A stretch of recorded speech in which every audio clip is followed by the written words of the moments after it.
Estamos en punto por punto, análisis y crítica sin censura. En plena competencia electoral se ha dado el pasado domingo el primer debate presidencial. Quizás este debate no marca ya una tendencia derivado de ese debate hacia alguno de los candidatos, pero lo que sí está marcando es que desde ahora los candidatos a presidente de la República están siendo sometidos a un escrutinio público más incisivo, porque ya las ideas se están confrontando. El impacto que tendrán este debate y las campañas, pues también se verán reflejados en el estado de Veracruz, uno de los estados que por su importancia en el padrón electoral, pues determina de alguna manera las elecciones a nivel nacional. Ese es el tema, Mucio, y de eso vamos a hablar. Sí, Roberto. Primer debate, van a ser 3. Primer debate de candidatos a la presidencia de la República. Yo creo que como siempre ha ocurrido, no hay un ganador, aunque todos se proclamen ganadores. Los candidatos tendrán su público, tienen su público electoral, tienen ya sus preferencias perfectamente establecidas. Aquí Andrés Manuel López Obrador, obviamente los López Obradoristas seguirán considerando que él es la mejor opción, la gente de Ricardo Anaya igual, la gente de José Antonio Meade, y no te digo de Margarita Zavala y de Jaime Rodríguez el Bronco, porque lo notamos, lo percibimos, si hacemos una evaluación, como ya se ha hecho en las mesas de postdebate, en los medios de comunicación, los analistas que conocen muy bien de estos temas. Bueno, la postura o la posición o el saldo que podría registrarse de Margarita es de una mujer que le echó muchas ganas al debate, pero no tiene el empaque. Le falta, yo la vi muy desencanchada, nerviosa, estaba incluso leyendo en la pantalla que tenían enfrente, a los costados de los conductores de este debate, pero había nervio en ella. O sea, yo no le vi mucho. Las posturas incluso son prácticamente la defensa del gobierno de su esposo, de Felipe Calderón. El caso del Bronco, bueno, pues pasó de cuestiones muy atinadas, como decir que en el estado de Nuevo León, que él gobernó como gobernador independiente, no hay programas asistenciales, que yo creo que es un acierto. Mientras a una sociedad le sigamos regalando el dinero, serán menos improductivos y obviamente serán carne de cañón electoral. Eso hay que quitarlo. Hay que ese dinero invertirlo en pequeñas empresas que la gente pudiera tener para superarse y poder tener sus recursos. Bueno, exceptuando a ellos dos, la contienda queda restringida a los 3 y obviamente Andrés Manuel López Obrador es el puntero. Es innegable que es el hombre a vencer en esta elección. Vendrán los siguientes debates. Andrés Manuel López Obrador seguirá siendo el candidato a vencer en la contienda. Sí. ¿Qué vimos de mí? ¿Qué vimos de Ricardo Anaya? Ataques fuertes. Para eso son los debates. Bueno, independientemente que el fin único debiera de ser el contraste de los proyectos de cada uno de ellos, pero también es una oportunidad de mostrar al otro candidato, ¿no? Mostrar el empaque que tiene, la solvencia o los puntos oscuros que pudieran abrirle los ojos a cierta parte del electorado. Sí, definitivamente yo creo que es el punto que ha causado más discusión entre la ciudadanía. El hecho de que se le ataca a Andrés Manuel López Obrador, que se le critica, que se le expone durante el debate. Sin embargo, pienso desde mi punto de vista que es comprensible. Él es el puntero y el principal capital político de Andrés Manuel López Obrador, más allá de sus propuestas, Mucio, es esa honestidad de la que presume tanto. Entonces, definitivamente el blanco del debate iba a ser precisamente minar esa honestidad y exponer cosas que quizás no conocíamos. Y por una parte, pienso que Meade da un golpe certero, un golpe muy fuerte cuando lo exhibe de que tiene unas propiedades no concreta ese golpe porque durante el debate no muestra lo que ya tiene y que ahorita anda presumiendo, bueno, exhibiendo que es el registro público de la propiedad, donde la propiedad sigue estando a nombre de Andrés Manuel López Obrador, aun cuando él justifica que ya se lo regaló a sus hijos, que es un juicio que todavía, tantos años del fallecimiento 16 años después, Roberto, 16 años. Su esposa fallece en el 2002, y esa es la hora que todavía no pueden terminar un juicio intestamentario, con el cual los beneficiarios de esos departamentos serían los hijos. Y la pregunta es, si la propietaria era la esposa de López Obrador, y en el juicio o en el testamento quedan a nombre o a favor de sus hijos, ¿por qué aparecen a nombre de López Obrador? O sea, eso es algo que yo no le veo lógica. Esos departamentos es obvio que son de él, que los puso a nombre de su esposa, como muchos hacemos, que ponemos nuestros bienes a nombre de nuestra esposa o de alguno de nuestros hijos, que no es nada de qué avergonzarse. Sí, pero lo debió haber asumido de esa manera. No lo colocó dentro de sus bienes porque él dice que él no tiene nada, que él vive, bueno, no dijo que había reunido 200 pesos para comprarle estampitas a su hijo, para pegarlas en un álbum, y que por eso no se presentó al ensayo de debate. Es decir, son poses nada más de López Obrador. Pero ese golpe de Meade, si hubiera llevado, como dices tú, los documentos al momento del debate, hoy estuviéramos hablando de que el ganador del debate hubiera sido José Antonio Meade, el candidato del PRI. Sin embargo, se esperó al día siguiente. Al día siguiente sí se robó los reflectores. Al día siguiente no se hablaba de López Obrador ganador, ni se hablaba de Ricardo Anaya ganador, se hablaba de que Meade había demostrado que los dos departamentos sí estaban a nombre de López Obrador. Yo creo que fue un golpe inacabado. No fallido, fue un golpe inacabado. Muy certero, pero inacabado. Pero pese a ese golpe, Mucio, realmente Meade no levanta. No, para nada. ¿Sí? Sigue siendo un candidato que no levanta, y yo creo, Mucio, que uno de los puntos más sensibles, y yo creo que el sensible de Meade es que no marca su distancia entre Enrique Peña Nieto y él. Cuando le cuestionan, Enrique Peña Nieto es corrupto, ¿no? Soslaya la pregunta. Y así lo soslaya también Javier Lozano, que se ha convertido en su vocero, en un programa posterior, en un postdebate, igual le hace una pregunta a George Ackerman y le dice, ¿es Enrique Peña Nieto corrupto o no? Y se quedan callados. Mientras no desmarque una relación con el actual presidente de la República, Meade no va a despegar. Meade no pasa tiene la carga del PRI, el PRI lo arrastra hacia abajo. Es una lápida, Roberto. Es una lápida. Sí. De hecho, muchas personas han pensado y opinado que debería de salirse de la contienda para poder dejar una real competencia entre Andrés Manuel y Ricardo Anaya. Sí, yo creo que en el caso de Ricardo Anaya, cuando lo cuestiona, fíjate cómo en el debate lo que observamos fue un ataque de 4-1, o sea, 4 contra 1. Todos eran contra Andrés Manuel López Obrador. Y en esa parte del debate en que se empiezan a tirar golpes Ricardo Anaya y José Antonio Meade, como que ahí en ese momento tiene un pequeño respiro Andrés Manuel López Obrador. En ese momento se empiezan a atacar fuerte, y acuérdate que lo cuestiona Ricardo Anaya y le dice, tus 7 de 7 son, y mencionan entre otros puntos Odebrecht, la estafa maestra, César Duarte, Javier Duarte, hacen toda la mención, pero le faltó creo que hubiera sustituido uno de los puntos. Si Ricardo Anaya hubiera dicho la Casa Blanca de Enrique Peña Nieto, aunque no hubiera tenido una participación directa, José Antonio Meade, en la adquisición, entonces, es la casa del presidente y de su jefe político.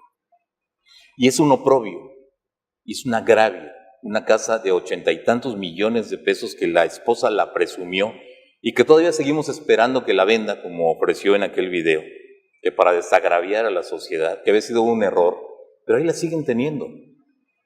Creo que Ricardo Anaya no se quiso ir a fondo en ese punto porque está dejando una reserva. En vez de que, si llegara a haber un acuerdo por debajo del agua entre PRI y PAN, cerrando filas y pasando parte de tu voto duro para que tú ganes, por ejemplo, Ricardo Anaya, si hubiera atacado un poco más al presidente, se hubiera cerrado esa posibilidad.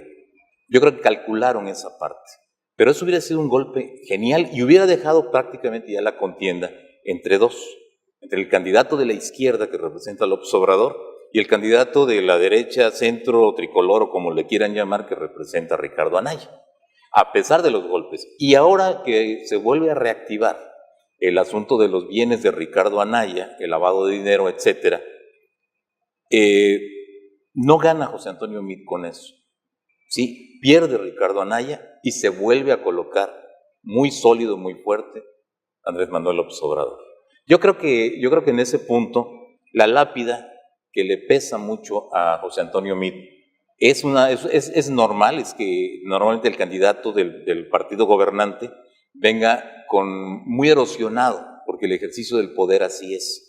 Si se hacen bien las cosas, la gente dice es su obligación. Si se hacen mal, dice, ¿para qué te tengo ahí si estoy pagando como gobernante? Y mira todo el desastre que estás causando. O sea, desgasta mucho el ejercicio del poder. Yo creo que eso es lo que tiene José Antonio Meade encima. No es un tipo incapaz. Yo tengo conocimiento por algunos amigos que lo conocen muy bien. Tiene una formación, lo escucha uno, improvisa muy bien. Es un tipo que tiene un universo de ideas, las sabe desarrollar, las sabe plantear, pero yo lo vi acartonado en el debate. Como algunos dijeron, llegó un punto que prácticamente era como si nos mandara el mensaje, como pensando que ya se acabe esto, ¿no? Porque él no se llevó el debate. Yo creo que se lo lleva Ricardo Anaya en cuanto a asuntos de impacto, porque hay un detalle, Roberto, que a mí me llama la atención, y claro, hemos estado platicando incluso de discrepar en estas cuestiones. Yo creo que Ricardo Anaya mantiene la sonrisa porque fue bien aleccionado que había que mantener su sonrisa a lo largo de todo el debate, incluso cuando le sacaron lo del lavado de dinero, la nave industrial.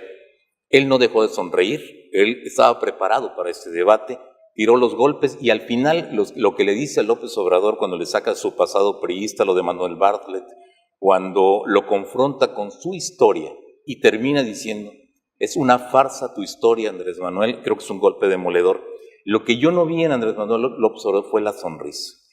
Creo yo que si se hubiera reído todo el debate y hubiera dicho, siguen atacando porque están pequeños, no tienen nada, creo que Andrés Manuel hubiera salido mejor y su salida de ahí fue deprimente.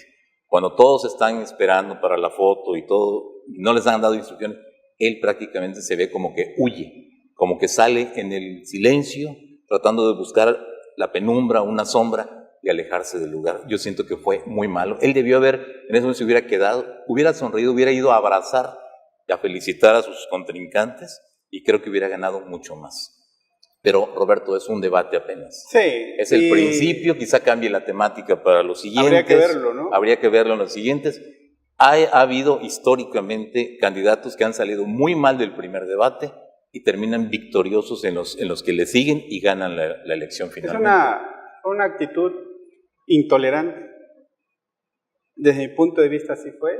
Mucha gente, obviamente los que son aficionados a Andrés Manuel, aplaudieron de que pues, no se va a juntar con ladrones, no sea que le roben la cartera, pero realmente estamos hablando de alguien que va a gobernar un país, alguien que está hablando por un lado de un proceso de paz, que aunque parezca disparatada esta idea, si se habla de un proceso de paz, pues igual se va a sentar con las víctimas como con los victimarios. Claro. Eso es lógico, no puede hablarse de un proceso de paz discriminando a uno u otros. Y estamos hablando de alguien que si va a ser presidente de la República tiene que tratar con todos los sectores, con los que les gusten y los que no les gusten. Sin embargo, pues es una actitud intolerante. A Andrés Manuel, pues lo he entrevistado en varias ocasiones. Realmente es una persona que le gusta ser escuchado, se explaya, pero no le gusta ser cuestionado. No le gusta ser cuestionado. Le he preguntado en relación a su postura ante Luis Echeverría, no le gusta que le pregunten ese tema. Le preguntó en alguna ocasión en el aeropuerto de la Ciudad de México, cuando tenía esa relación ríspida con los dirigentes del PRD, si ya estaba pensando en formar un partido que fuera suyo y en el que pudiera hacer lo que él quisiera. Se molestó mucho. Pero cosa que realmente hizo, ahí ¿no? está sí. Morena, precisamente. Sí. Entonces, como periodistas no hablamos nada más por hablar, es la diferencia entre el periodismo ciudadano. también estuvimos en Villahermosa. Cuando estaba Roberto Madrazo Pintado, creo que como periodista señalé la manera incorrecta y corrupta en que se manejaba Madrazo Pintado, pero también me dio la oportunidad de conocer cómo se movía Andrés Manuel en ese que era su estado natal. Nuncio, y ahora, algo que creo que interesa más a quienes ven el programa, ¿de qué manera impacta el debate y la situación de los candidatos presidenciales a lo que podría pasar en Veracruz? ¿Cómo ves tú esa situación? Fíjate que hablábamos, por ejemplo, de que el público electoral que ya tiene cada uno, ese no se va a mover. O sea, el que es pejista va a seguir siendo pejista y el anayista va a ser anayista y el priista seguirá con su voto duro a favor de José Antonio Meade. Pero ahora vemos, por ejemplo, el caso de Veracruz. Si Ricardo Anaya lograra crecer en ese punto de la contienda, lo que estaríamos viendo es el fortalecimiento del yunismo. Ese yunismo azul con el cual están subidos en su carruaje, pues prácticamente todo el Partido de Acción Nacional, el PRD, algunos grupos antagónicos a López Obrador, pero si en este momento o en los siguientes debates viniera un crecimiento de Andrés Manuel López Obrador, seguiríamos viendo esta contienda muy cerrada entre Miguel Ángel Yunes Márquez, por la coalición por México al frente, y por otro lado, Cuitláhuac García Jiménez, el candidato de Morena, de la coalición de Juntos Haremos Historia. Yo creo que no hay más que hablar, es en ellos dos. O sea, lo que haga incluso MIT a nivel nacional no va a impactar en Pepe Yunes, el candidato priista en el estado de Veracruz. Yo creo que está únicamente ubicada la contienda entre el azul y el moreno. No hay más. Ahora, ¿cuánto puede haberle afectado a Cuitláhuac García? Es que Cuitláhuac García para mí no está haciendo una campaña por sí mismo, simplemente está colgado de López Obrador. Si a López Obrador no le va bien en estos debates, si a López Obrador pudiera trastabillar un poco porque se investigue un poco más sobre el asunto de los departamentos, su fortuna, etcétera, algunos de sus planteamientos de su proyecto de gobierno, todo eso le va a impactar, con debate o sin debate le va a impactar a Cuitláhuac, porque Cuitláhuac no está haciendo una campaña por sí solo, ¿sí? Y en el caso, por ejemplo, de la de Miguel Ángel Yunes Márquez, es una campaña que está también colgada de la de su papá. O sea, es su papá, Miguel Ángel Yunes Linares, el que realmente está haciendo todo el trabajo electoral en el estado, y lo que haga para bien o para mal como gobernador, obviamente le va a impactar a Chiqui Yunes. Eso es indudable. O sea, sí vamos a ver que aquí un Cuitláhuac pegado a la figura de López Obrador y Miguel Ángel Yunes Márquez pegado a la figura de Miguel Ángel Yunes Linares. Los que defienden al hijo del gobernador de que hizo su gestión, su trabajo en Boca del Río, y créeme, Roberto, que yo he platicado con mucha gente y la gente no toma en cuenta eso, porque muchos en el estado no sabemos cómo están las cosas en Boca del Río, pero sí sabemos cómo es la operación política del papá. Entonces, el punto de referencia de los dos candidatos a gobernador no son ellos, sino los que están atrás de ellos. Y yo creo que eso es lo que vamos a ver. Y ya arrancan las campañas el próximo... El 28 de abril. 28 de abril. Sí, ya estamos ya prácticamente. ¿28 de abril o el 30 de abril? Es el último día sí, así de abril, que ya arrancan las campañas. La Sí, la de los candidatos estatales, gobernador y Congreso del Estado de Veracruz. Ya se les Veracruz. podrá ver más expuestos. Sí, claro.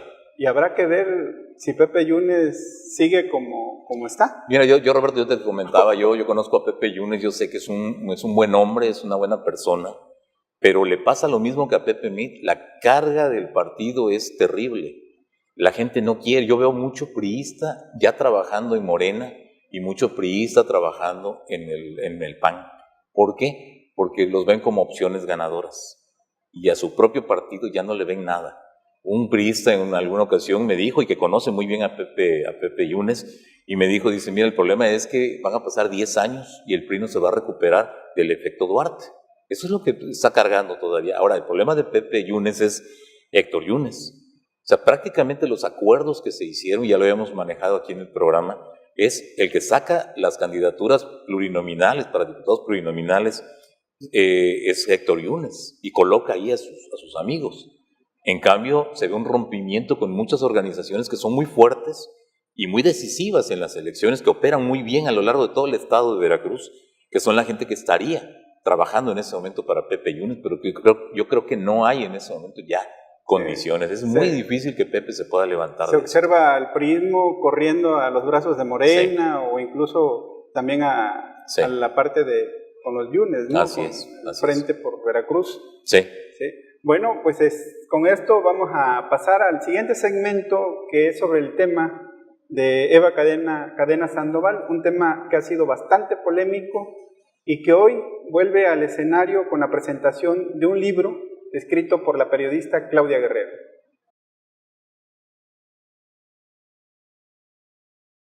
Claudia Guerrero presenta el libro La traición, caso Eva Cadena. Un libro polémico, un libro que va a generar muchas reacciones por aquel episodio en el cual se observa a la entonces diputada local por Morena, después sale de la bancada del partido de Andrés Manuel López Obrador, en varios videos donde recibe dinero, donde luego ella explica que el dinero fue regresado a quienes lo habían llevado y que se trató de una trampa, de una celada orquestada desde el seno del mismo partido al que en ese momento ella representaba. Hoy es diputada independiente.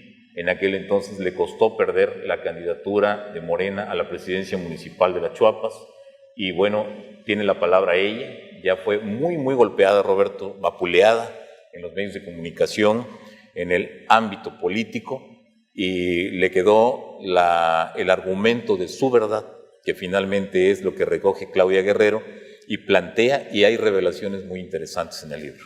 Sí, definitivamente, es un tema muy polémico.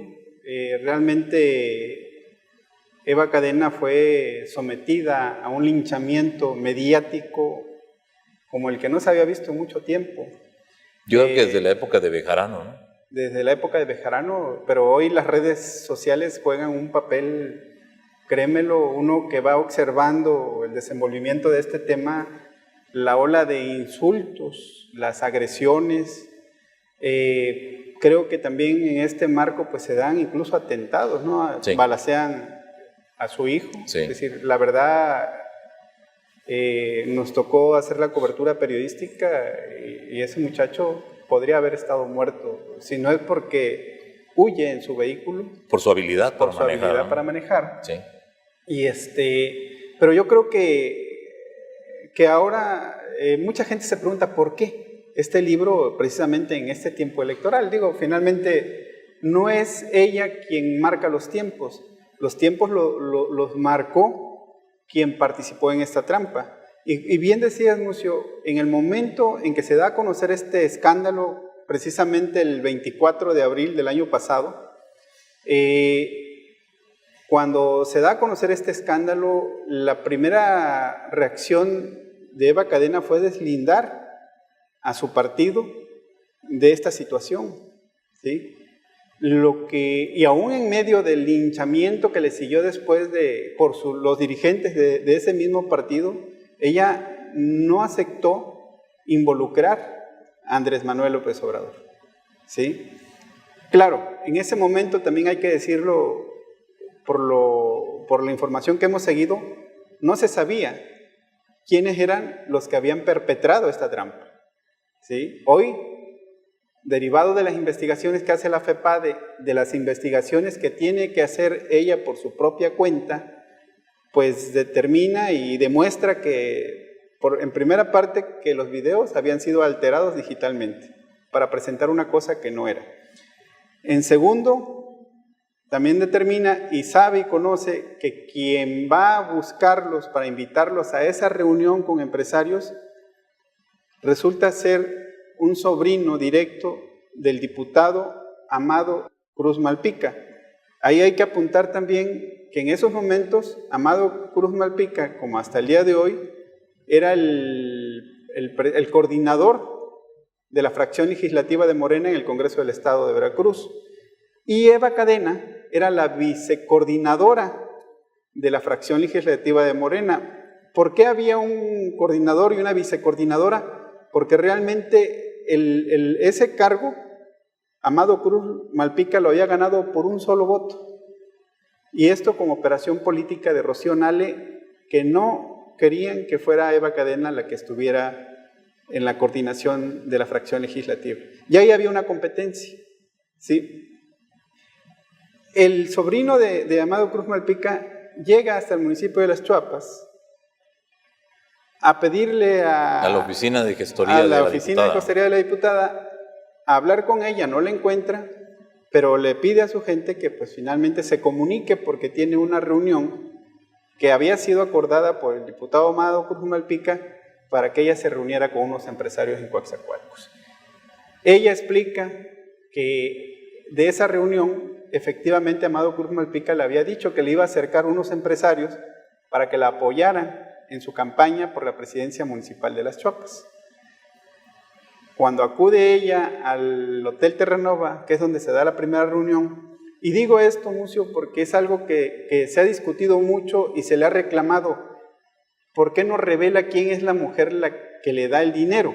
Pues no lo revela porque no sabe quién es esa persona, pero sí reconoce y señala que fue el diputado, el sobrino del diputado Amado Cruz Malpica, el quien organiza la reunión, quien la recibe en el Terranova, quien acompaña a esa mujer en el interior de la habitación donde le entregan el dinero para que se lo entregue a Andrés Manuel, aduciendo que ella tenía una buena relación con el candidato, porque lo querían apoyar, y es donde ella menciona que se trata de una trampa. Realmente creo que hasta la famosa bolsita es una muestra de que no sabía ni a lo que iba en ese lugar. Así es. Fíjate, Roberto, que se ha cuestionado, lo hemos cuestionado desde un principio. Eva Cadena tuvo en sus manos a López Obrador. Definitivamente. Y a Morena. O sea, si Eva Cadena en ese momento, cuando surge todo este episodio, digo que es un episodio brutal, no solamente para un ser humano, sino todavía más para una mujer, porque es un estigma con el que va a vivir durante mucho tiempo, que afecta su vida personal, su vida familiar, su vida de negocios, altera totalmente, ¿no? Sin embargo, ella en ese momento pudo haber tenido la carta con la cual ella hubiera dicho, en efecto era para López Obrador. Morena sabía todo lo que estaba pasando y Morena es cómplice de la utilización de recursos públicos, de recursos para un partido político o para un candidato. Y en ese momento lo que hubiera provocado hubiera sido un desgaste, yo creo que demoledor hacia López Obrador, que incluso el día de hoy Andrés Manuel quizá no estuviera en el lugar que tiene en la preferencia electoral, lo hubieran masacrado. Yo recuerdo el episodio de Bejarano. Bejarano, mientras observaba el video cuando estaba con Broso, por su mente, y eso me lo dijo él, por mi mente pasaban únicamente una pregunta. Eso era una disyuntiva.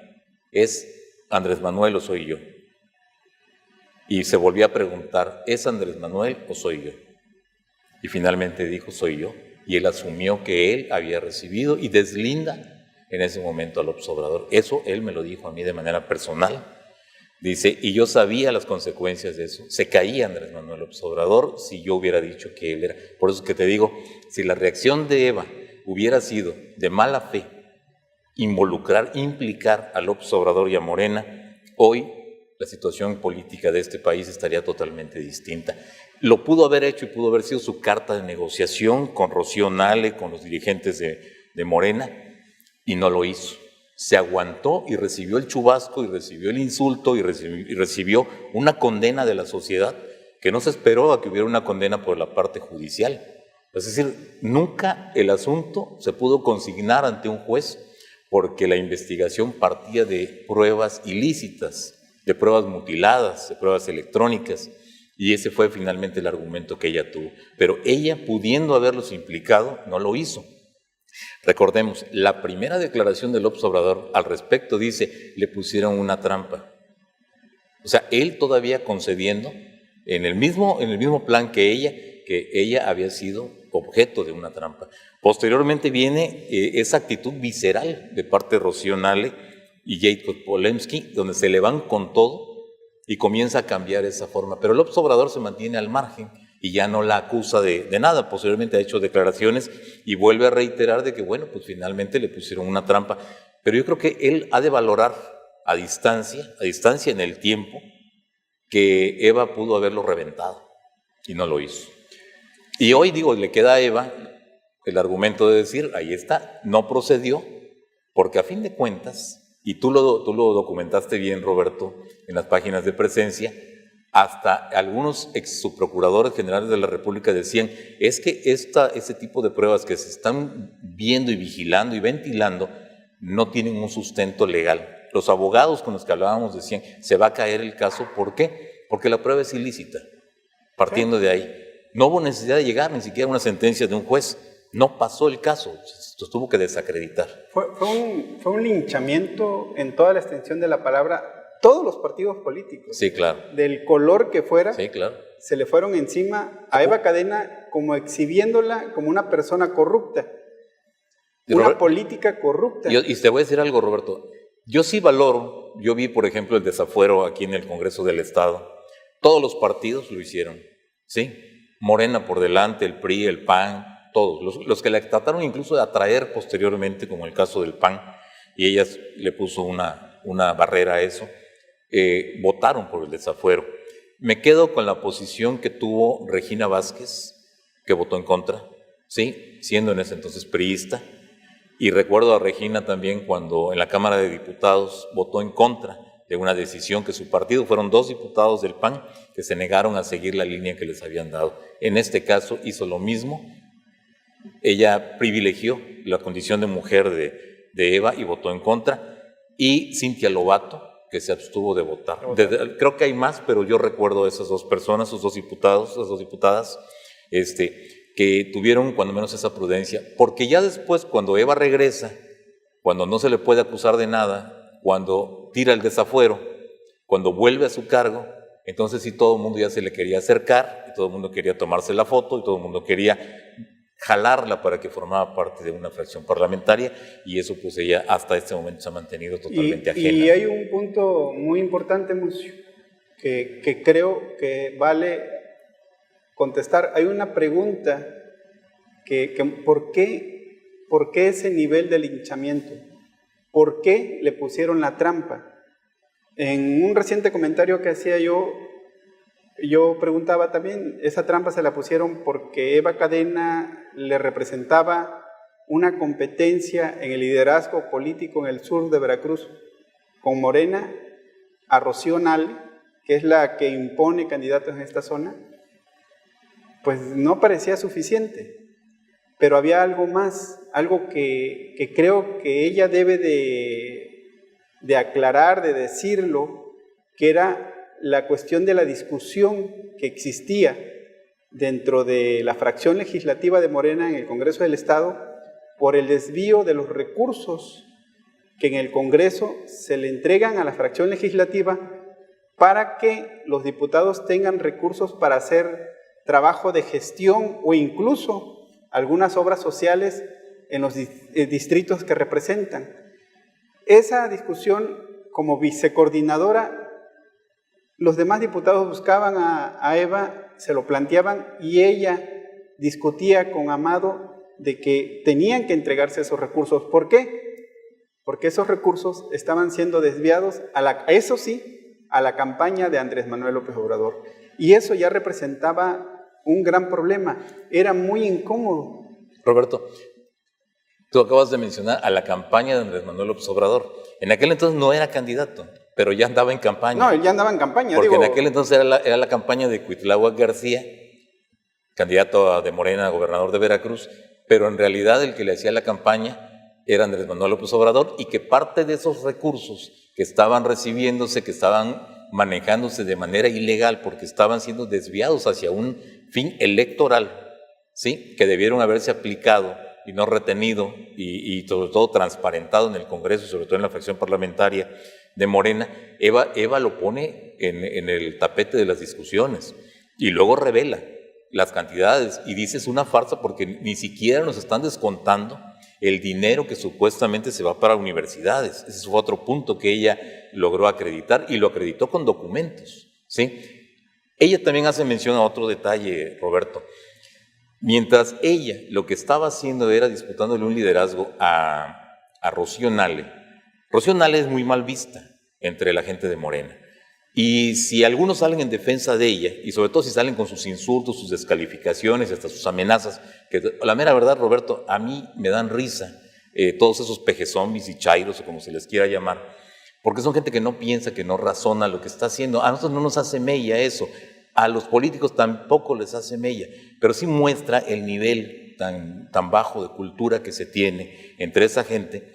Pero lo que queda claro ahí es que muchos seguidores de Rocío Nale, que puedan estarle dando la razón y verla como la lideresa de Morena aquí en el sur, se confrontarían con los que quemaron camisetas de Morena en el Parque Independencia de Coatzacoalcos, los que en su momento se denunciaron, los que en el momento con argumentos, como el caso de Rogelio Martínez, dice: Rocío Nale disolvió todos los comités municipales de Morena en el estado de Veracruz y por lo tanto las asambleas son ilegales, porque las asambleas tienen que estar conformadas por gente que hayan salido de una convocatoria hecha o cuando menos un impulso que se da en el comité municipal, y por lo tanto las asambleas estatales es lo mismo y la nacional igual.